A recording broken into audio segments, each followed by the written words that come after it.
day 2 of the ICF Farm Job Seekers series. So I am honored and such an honor and a privilege to welcome the Federation of Uganda Employers to the platform this morning. And they are going to be talking about such an essential topic. And I think this topic spans whether you are starting your career or whether you're even in the middle of a career and you want to change jobs.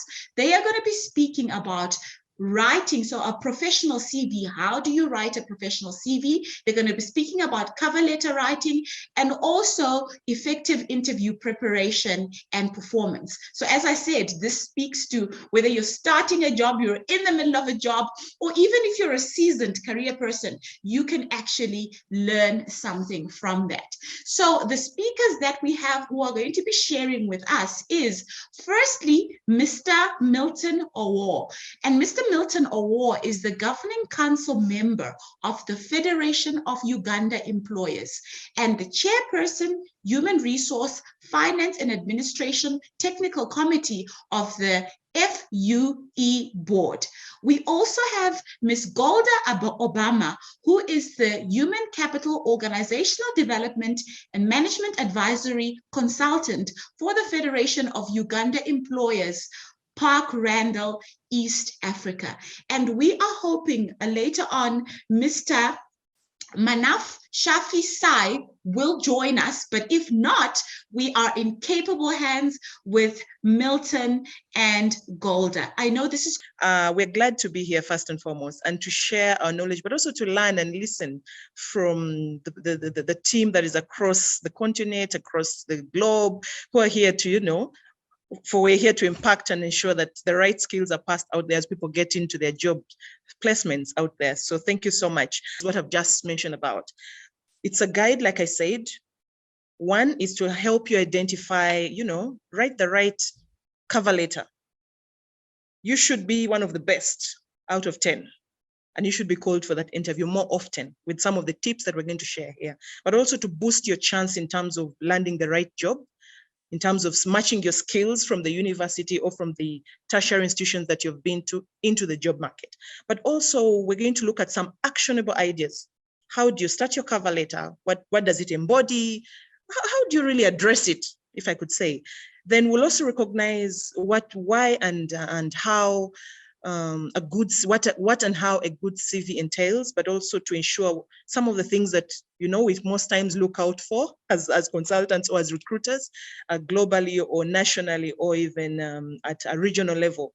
Sometimes you miss the grammar, the meaning of the words, the way you use them does not make sense, or it just may change the dynamics of what you want to mean. So we'll look at something of that.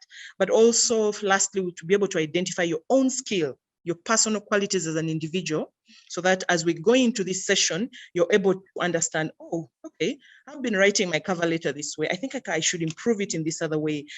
We may not have a lot of time to share some, but we can share with the organizers, some formats so that, if you want them, they can be passed over to you. A cover letter basically is like it read like the word says, covering letter. It's that document that you attach to your job application that first and foremost introduces you, complements you through providing information, a little information from your CV, but also expounds on your skills and your achievements, and specifically highlights the greatest career achievements that you've had. That's simple. Remember, it's not a CV, it's not your resume, no.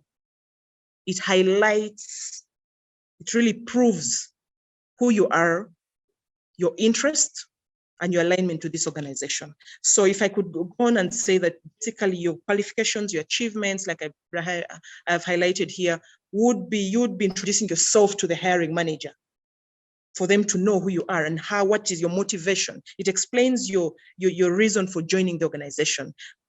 Please remember, it has to be very professional, very, very professional at the end of the day. So what is it that you put in your cover letter to ensure that your employer or your potential employer calls you up?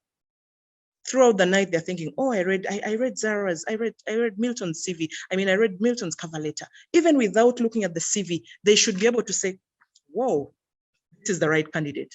They'll want to take a second look at your papers. It's very, very important for us. And this is what I was just explaining in the other slide. the reasons why you should and should not in terms of the hiring manager. You look at that. These are some examples you can use. It could be Dear Kathy, Dear Goldie, or you could have the Miss or Mrs., using depending on which names that you're using. Be very, very careful. But also, if you do not know the hiring manager's name, it is okay to still use the department.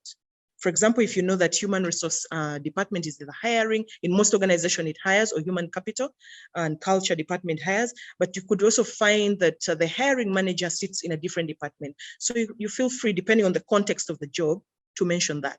And remember, I said earlier that if you do not have achievements, you're a fresh graduate, I still believe you have achievements. You have the skills that you have learned over the 3-4 years of your school.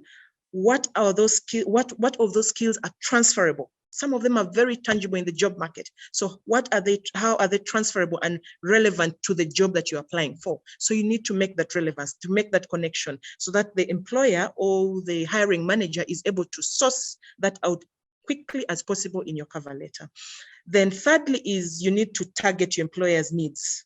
If you're applying to my organization, for example, and there are sometimes you receive CVs or applications and cover letters, and you see probably we advertise for the position, or we did not advertise for the position, but you find it's very relevant. It doesn't apply to someone. We are sourcing a communications assistant or expert, and someone is applying for a totally different job we did not advertise for, but they're using the same information there. The headline they're writing is completely wrong. The information they're capturing is right. So to the hiring manager, one wonders, was the applicant aware? Were they awake? Allow me stop here for now, but thank you so much for listening, and more will come in the question and answer. I'll be able to answer. And Milton will actually also add on to some of this, which is very okay. So thank you so much. So I'm now going to hand over to Milton, who's going to take the session over. Thank you. Interviewing. And number 2, what are some of the things that you need to do prior to appearing for that interview so that you maximize your chances of getting it right? And number 3, once you get into that interview room, what are the things that you need to do to ensure that you make the most out of it? And number 4, talking about you, the individual. What are some of the personal qualities that make you tick? And what are some of the qualities that are a put-off? And then I finish off quickly with some personal insights for myself. So that's the journey I want to take you through, and it will be in a short time. So the tip for you is that whatever you've written on your CV, like Goldie just said, make sure it's true.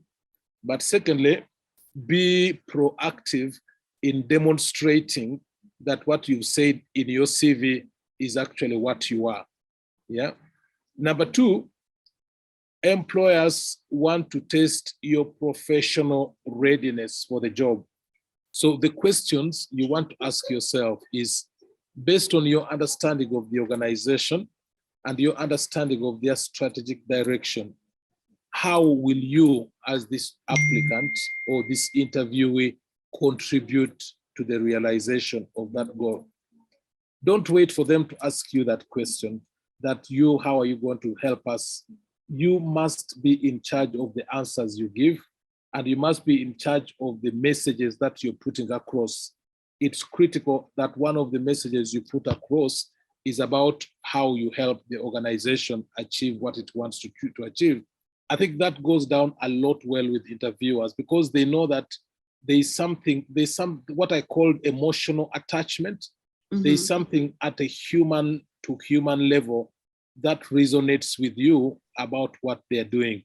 Mm-hmm. So much for tuning in to day 2. Wow, it's over again. Just like that, we've reached the end of day 2.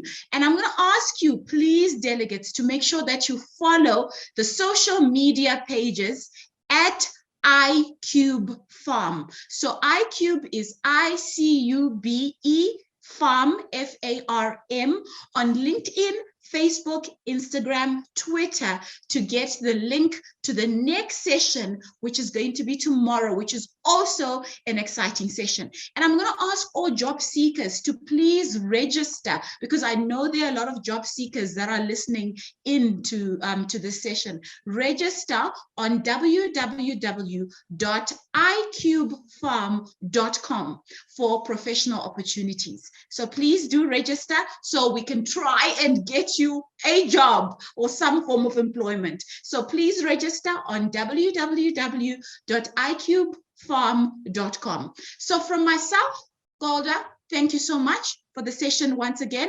And from me, Za Mabuto Oladipo, your MC and moderator for the week.